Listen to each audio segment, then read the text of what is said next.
Olá, pessoal. Vamos então retomar os nossos estudos de eletricidade. A gente vai começar bem devagar, revendo alguns conceitos que já foram ditos no final das aulas, nos nossos últimos encontros presenciais. A gente vai começar com uma aula bastante simples, tratando a questão dos condutores e dos isolantes. Vocês devem lembrar que a gente dividiu os materiais, os diversos materiais da natureza, em dois tipos: aqueles que são bons condutores de eletricidade e aqueles que não são bons condutores, ou seja, são considerados isolantes. Os diversos materiais da natureza podem ser classificados em duas categorias: a dos condutores, que são os elementos que dão passagem à corrente elétrica, e os isolantes, que são aqueles que, ao contrário, oferecem grande oposição à passagem da corrente elétrica. Condutores isolantes, portanto, são materiais elétricos que se comportam de maneiras opostas no que se refere à passagem da corrente elétrica através deles. Os condutores, como o nome já sugere, são aqueles que permitem a movimentação dos elétrons. Ao contrário, os isolantes são aqueles que não permitem a passagem dos elétrons, portanto, da corrente elétrica através deles. Eles facilitam a passagem quando são condutores e isolam ou não permitem a passagem quando são isolantes. O que determina se um material é condutor ou isolante, em geral, é a sua estrutura atômica. Os materiais com muitos elétrons na chamada camada de valência, ou seja, aqueles átomos que têm o maior número de elétrons, e alguns deles ficam mais distantes do núcleo atômico, portanto, com uma ligação menos forte, costumam ser os melhores condutores. Condutores elétricos, de uma maneira geral, são aqueles materiais, então, onde as cargas elétricas elas se movimentam no interior deles com mais liberdade. Eles têm mais o que nós chamamos de elétrons livres, que são aqueles da camada de valência. Nesse caso, a ligação dos elétrons com o núcleo atômico é fraca, por isso eles são chamados de livres, apesar de não serem exatamente livres. Em geral, os condutores elétricos são materiais metálicos, como o cobre, o ferro, o ouro e a prata.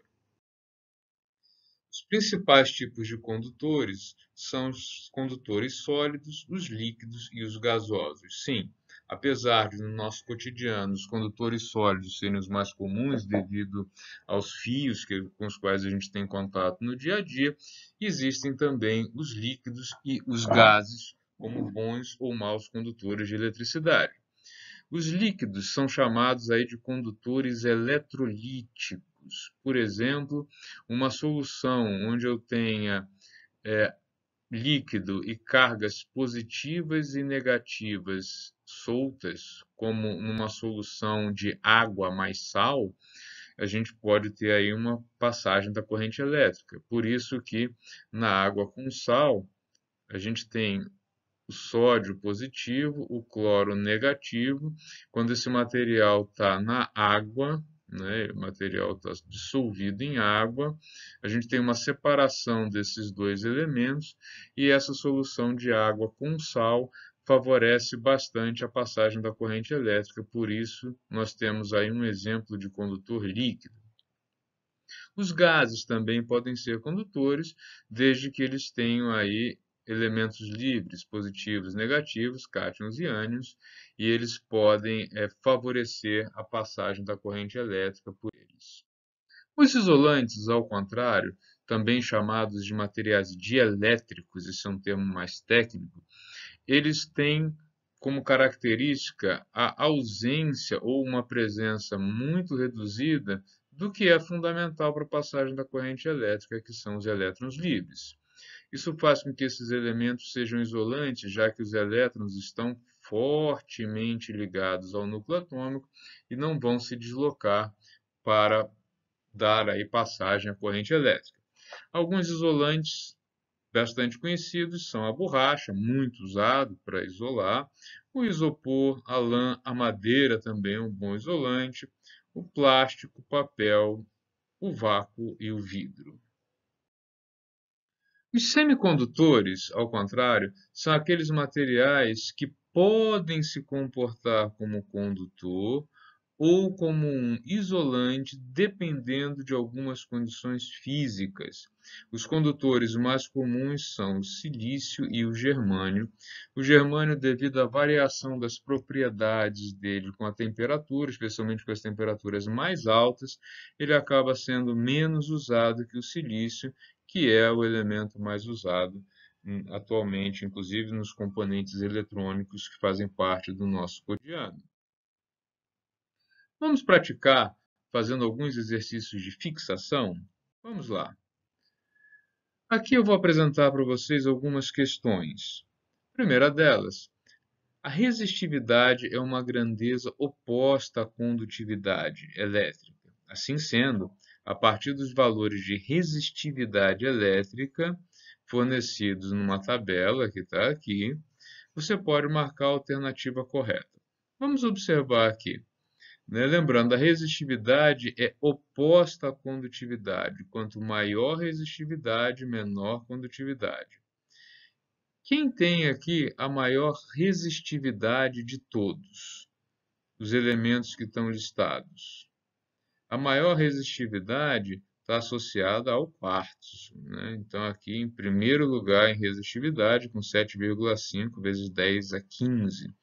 Em segundo lugar, aparece quem? Entre 10 a décima e 10 elevado a 14, aparece o vidro. Agora, quando a gente trata com elementos com potências negativas, o que acontece? Quanto maior o valor, por exemplo, menos 8, menor vai ser esse número, né? Então, o terceiro elemento vai ser o ferro, porque ele aí a resistividade dele aparece com 10 elevado a menos 7.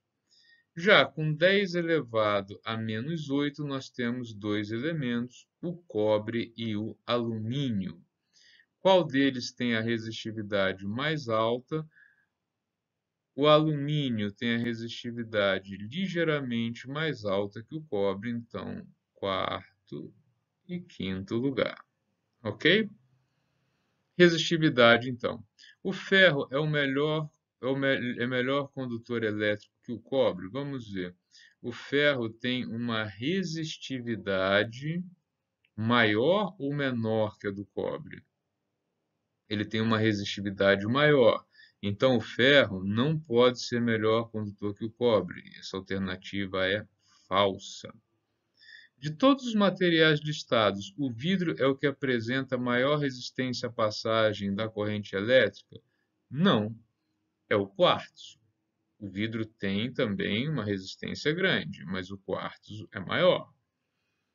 Por ser excelente condutor, o quartzo é muito utilizado na fabricação de relógios? Ora, se o quartzo tem uma resistividade alta, mais alta de todos os elementos listados, ele não pode ser considerado um bom condutor.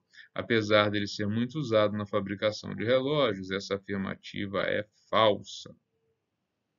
O cobre é o melhor condutor apresentado? Sim, ele é o que tem aí a menor resistividade. Verdadeiro.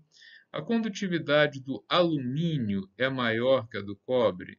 Não, já que a resistividade dele é maior. Então, de todos esses de todas as 5 alternativas apresentadas, a única correta, a única verdadeira é essa aqui, de que o cobre é o melhor condutor apresentado.